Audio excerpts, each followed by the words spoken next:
وہ معروف دفاعی تجزیہ کار ڈاکٹر ماریہ سلطان صاحبہ ہیں، کسی تعارف کی محتاج نہیں. بہت شکریہ ڈاکٹر ماریہ، آپ نے اپنا قیمتی وقت دیا. یہ جو آج پیش رفت ہوئی ہے فیض حمید صاحب کے خلاف اور یہ اعلان کیا گیا اس پی آر کی طرف سے کہ جی فیلڈ مارشل کورٹ مارشل ہوگا، کس نظر سے دیکھتی ہیں آپ اسے؟ دیکھیں جی، ایک بہت اہم فیصلہ ہے، ایک بہت مشکل فیصلہ تھا، لیکن ایک ضروری فیصلہ تھا.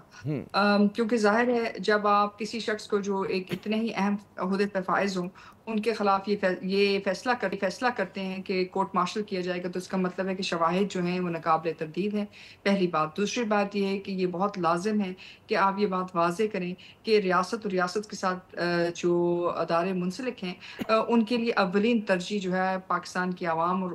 پاکستان کی عوام سے بھی بڑھ کر یہ بات واضح کرنا ہے کہ کوئی بھی عہدہ اگر انفرادی جو ہے مفادات کے لیے استعمال ہوگا تو ظاہر ہے پھر اس کا احتساب کا عمل بھی ہوگا، اور اس احتساب کے لیے چاہے کتنا ہی مشکل ہو فیصلے کیے جائیں گے. ماریہ صاحب، آپ نے کہا بہت ہی اہم اور مشکل فیصلہ تھا، بالکل آپ نے صحیح نشاندہی کی. یہ کیا پیغام گیا ہے؟ کہتے ہیں ود ان دا انسٹیٹیوشن کیا پیغام گیا اور آؤٹ سائڈ دا انسٹیٹیوشن کیا پیغام گیا ہے؟ اتنے اہم یہ جو آپ دیکھ رہے ہیں کہ پیش رفت ہوئی اور اتنا سینئر پوزیشن کے جنرل کے خلاف کارروائی کی گئی ہے. جی دیکھیں، آپ نے دیکھا ہوگا کہ پچھلے کچھ عرصے سے جو ہے پاکستان کی افواج کے اوپر بہت سیاست کی جا رہی ہے، اور اس سیاست کی جو بنیاد ہے اس میں یہی تاثر دیا جا رہا ہے کہ فوج اپنے لوگوں کے خلاف یہ فیصلے نہیں کرتے، اور یہ شاید سول ملٹری جو ہے ایک طرح سے ڈیوائڈ پیدا کرنے کی کوشش کی گئی ہے. آج اس فیصلے سے وہ ڈیوائڈ جو ہے ایک طرح سے ختم ہوتی ہے، اور یہ جو بات واضح طور پہ ابھری ہے وہ یہ ہے کہ اگر کوئی بھی شخص اگر کسی عہدے پر پہنچ کر اپنی مفادات کو ہے اولین ترجیح دیتا ہے اور ان مفادات کے حصول کے لیے سیاسی فائدے حاصل کرتا ہے یا اس کے لیے انفرادی جو ہے آپ ایک طرح سے کہہ سکتے ہیں فائدے حاصل کرتا ہے، تو اس کے خلاف نہ صرف احتساب ہوگا لیکن اس کے خلاف احتساب اور ساتھ وہ تمام مراد جو بطور ایک عہدے دار ان کو ملی تھی وہ سب ان کی واپسی بھی ہو سکتی ہے، اور اس کے لیے ان کو ذمہ داری بھی اٹھانی ہوگی. اندرونی طور پہ فوج کے اوپر کرپشن کے اندر کوئی بھی اگر کوئی انوالومنٹس ہیں ان کو ختم کرنے کے لیے، اور اس کے ساتھ ساتھ عوام کے اندر یہ اعتماد بحال کرنے کے لیے کہ فوج کے لیے اور افواج پاکستان کے لیے سب سے اولین ترجیح یہی ہے کہ آئین پاکستان کی پاسداری ہو. میرے خیال سے اس سے بڑا فیصلہ آپ کے لیے اس وقت نہیں آ سکتا تھا. اچھا، یہ بتائیے کہ پاکستان کی فوج میں احتساب کا نظام تو پہلے ہی بہت مضبوط اور فعال رہا ہے، اور یہ کوئی پہلی ہمارے سامنے مثال نہیں آئی. اس سے پہلے آپ کو یاد ہوگا کہ راحیل شریف صاحب کے زمانے میں بڑی کارروائی ہوئی تھی جن لوگوں نے کسی بھی قسم کا وائلیشن اگر کی تھی. لیکن مجھے یاد نہیں پڑتا کہ اتنے حساس ادارہ، ایسا ہے ہمارا بالکل کہتے ہیں حساس ترین ادارہ، اہم ترین ادارہ، اتنی سینئر پوزیشن کے اور ایسے شخص کے خلاف مجھے اگر آپ ریکال کر سکے ایسی کوئی کارروائی کی مثال نہیں ملتی پہلے. دیکھیں، آپ نے بالکل درست کہا. اس سے پہلے لیفٹنٹ جنرلز کے خلاف تو ضرور کورٹ مارشلز ہوئے ہیں. کچھ لوگ جو ہیں آپ کے ایٹمی جو پروگرام کے مطابق یا حساس معلومات کے مطابق جو ہے انہوں نے کچھ معلومات دوسرے ملکوں کو فراہم کی تھی، ان کے خلاف کارروائی ہوئی. اس کے علاوہ لاہور میں جو صورتحال بنی تھی اس کے خلاف بھی کارروائی ہوئی. لیکن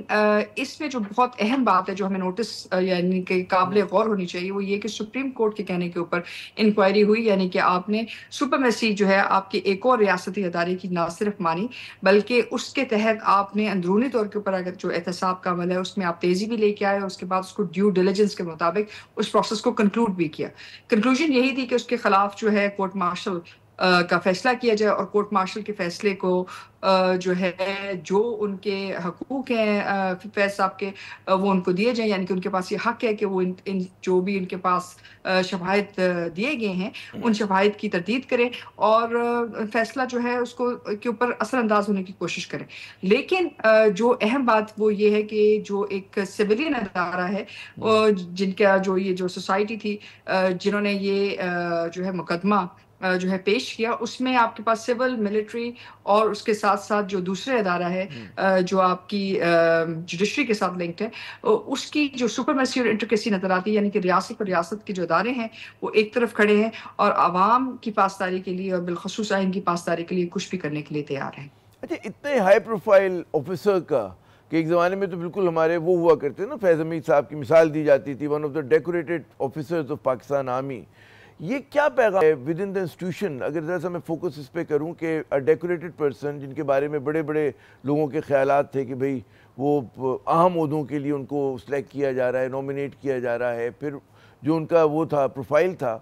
تو بہت سگنیفیکنٹ موو ہے. اور آپ کے خیال میں جو ہمارا ایسا ایک ادارہ ہے اس پہ کیا اس کی امپلیکیشنز ہوں گے؟ کیونکہ یہ ادارے جو ہیں یہ لائم لائٹ میں آنا پسند نہیں کرتے. تو یہ اس طرح کی لائم لائٹ جو کہ میں کہوں گا کہ منفی ہے. ٹھیک ہے کہ ادارہ ایک طرح اپنی کہتے ہیں نا پاکستان افواج نے دکھا دیا کہ ہم احتساب کرتے ہیں, لیکن اس کا جو کچھ مطلب گفتگو ہوگی آپ کے خیال میں کیا اس کے اثرات ہوں گے؟ صرف پاکستان کے اندر نہیں, پاکستان کے باہر بھی بات کر رہا ہوں. جی آپ بالکل درست کہہ رہے ہیں. بات دراصل یہ ہے کہ جب آپ کو کہتے ہیں کہ کسی بھی ملک کو 5ویں طرز جنگ کا سامنا ہوتا ہے تو اس کا ایک بنیاد ہوتی ہے. اس بنیاد میں یہ ہوتا ہے کہ جو بھی آپ کے اہم عہدیدار ہوتے ہیں, چاہے وہ عسکری ہوں, سیاسی ہوں, یا جو ہے سول بیوروکریسی ان کا تعلق ہو, تو ان کے اوپر نہ صرف بات چیت ہوتی ہے بلکہ ان کو انفرادی طور پر ٹارگٹ کیا جاتا ہے, ان کے خلاف کمپینز بنائی جاتی ہے. کچھ سچی ہوتی ہیں, کچھ جھوٹی ہوتی ہیں, اور اس کے ساتھ ساتھ بنیاد یہی ہوتی ہے کہ جو ریاست کے جو ستون ہیں ان کے اوپر سے عوام کا جو اعتماد ہے اس کو ختم کیا جائے. تو پھر ایک وقت ضرور آتا ہے جس وقت آپ نے یہ فیصلہ کرنا ہوتا ہے کہ کیا آپ کے لیے صرف ایک امپریشن ضروری ہے, یا آپ کے لیے بہت ضروری ہے کہ آپ اس ادارے کی ساخت جو ہے اصولوں کی پاسداری کی وجہ سے کریں. اور پھر آپ اس بات کا بھی فیصلہ کرنا چاہتے ہیں کہ یہ جو تمام چیزیں ہیں وہ آپ نے قوانین کو سر فہرست رکھتے ہوئے کیے ہیں, اور اس کے بعد اندرونی طور پہ بھی آپ یہ بات کرنا چاہتے ہیں کہ جو نیچے تک جو ٹرکل ڈاؤن افیکٹ ہے وہ یہی ہے کہ فوج اور انٹیلیجنس بہرحال آپ کی قومی سلامتی کے اہم ادارے ہیں. اور اگر آپ ان اداروں کے اندر کسی اہم عہدے پہ فائز ہیں, اور اگر آپ ان عہدوں کو آپ اپنی ضروریات کے لیے اور اپنی انفرادی مقاصد کے لیے استعمال کرتے ہیں, اور اس کے لیے آپ چاہے سیاسی گٹھ جوڑ کریں یا کوئی اور گٹھ جوڑ کریں, تو ظاہر ہے اس کے لیے آپ کو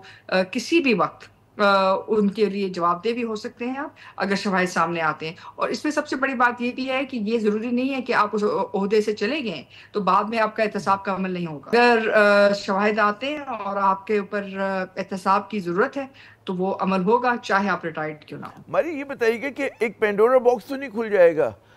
صرف ظاہر ہے کہ فیض صاحب کے خلاف اور بھی لوگ مختلف طرح کے الزامات لگاتے رہیں, پھر ظاہر ہے کہ جو بھی ہوتا ہے کہ ظاہر ہے کہ ڈاؤن دا لائن بھی لوگوں نے عمل کیا ہوگا ان کے فیصلوں کے اوپر, یہ چیزیں آگے تک جائیں گی. کیونکہ میں جو سپریم کورٹ کا ورڈکٹ دیکھ رہا تھا اس میں اور آفیسرز کے بھی نام آ رہے تھے, جونیئر لیول کے تھے وہ, ٹھیک ہے, بریگیڈیئر لیول کے تھے, اس سے نیچے کے تھے, تو ان کا کیا ہوگا؟ دیکھیں اس میں دو چیزیں ہیں. ایک تو یہ ہے کہ اگر تو ان عہدیداروں نے ان سے کوئی ذاتی فائدے اٹھائے اور وہ اس ڈیل کا حصہ ہوئے, تو ظاہر ہے پھر ان کے جو معاملات ہیں وہ فیض حمید کی طرح ہی چلیں گے. لیکن اگر انہوں نے احکامات کو فالو کیا, یہ سمجھ کے کہ وہ DGISI کے احکامات کو فالو کر رہے تھے, تو ظاہر ہے ادارہ اس کے بارے میں ایک مختلف ویو رکھے گا. کیونکہ فوج کے اندر جیسے کہ ہم سب جانتے ہیں, اسی طرح سول بیوروکریسی کے اندر بھی